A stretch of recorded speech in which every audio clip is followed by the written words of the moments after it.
আজি ব্ৰইলাৰ মাংসৰ আঞ্জা বনাইছোঁ। চাওকচোন কেনেকৈ বনাইছোঁ ব্ৰইলাৰ মাংসৰ আঞ্জা।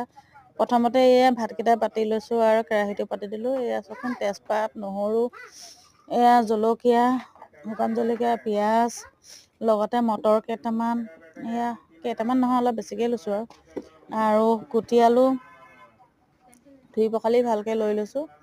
মাংসখিনিও মই ধুই পখালি ল'লোঁ। সদায় মই ডাঙৰ আলুতে মানে মাংস বনাওঁ। আজি মানে অলপ বেলেগ এটা হেৰিত বনাইছোঁ, সৰু গুটি আলু। কেৰাহীখিনিও গৰম হৈ গ'ল আৰু আপোনাৰ পিঁয়াজখিনিও দিছোঁ, লগতে শুকান জলকীয়া, তেজপাত দি পেলাই এইখিনি ৰেডি কৰি আছোঁ।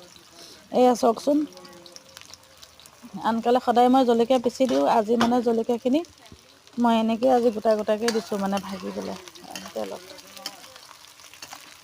চব ভালকৈ পিঁয়াজখিনি ভাজি লৈছোঁ। দেখিছেনে অলপ ৰঙচুৱা হ'বলৈ দিছোঁ। ৰঙচুৱা অকণমান হ'লেহে মই তেজপাতখিনি আৰু জলকীয়াখিনি দি দিম। দেখিছে নহয়,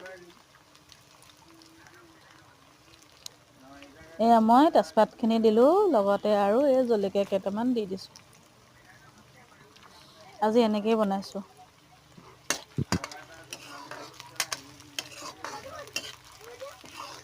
মই ভালদৰে ভাজি লৈছোঁ গোটেইখিনি, জলকীয়া, তেজপাত আৰু পিঁয়াজখিনি ভাজি ল'লোঁ। ৰঙচুৱা হৈ আহিলে মাংসখিনিয়ে মই বাকি দিছোঁ।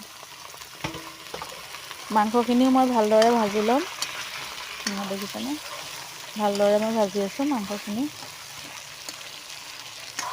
মাংসখিনি ভালদৰে নাভাজিলে ভাল নালাগে খাবলৈ। যিকোনো বস্তু মাছেই হওক বা মাংসই হওক ভালকৈ ভাজিব লাগে। লগতে নিমখ, হালধি আৰু অলপমান গুড়ি মছলা দিছোঁ। মছলা বেছি দিলেও বেয়া লাগে খাবলৈ, ঘৰতো কোনো নাখায়।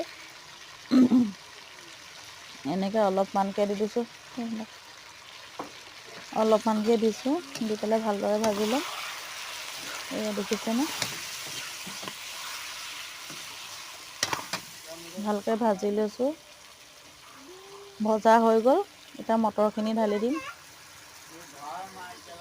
পিঁয়াজ, নহৰু পিচ কৰি থোৱা আছিলে, লগতে অলপ দৈ এনেকৈ দিছোঁ, সেইকাৰণে বগা হৈ আছে। আলুখিনি দি পেলাই ভাজি আছোঁ। চব আলু মাংস একদম ভালদৰে ভজা হৈ গ'ল। মটৰখিনি ঢালি দিলোঁ। খাবলৈ বহুত টেষ্টি হ'ব যেন লাগিছে। আপোনালোকে কেনেকৈ পাইছে ক'ব, আৰু মোৰ পেজটো চাই থকা কেইজনক কৈছোঁ কেনেকুৱা পাইছে ক'ব।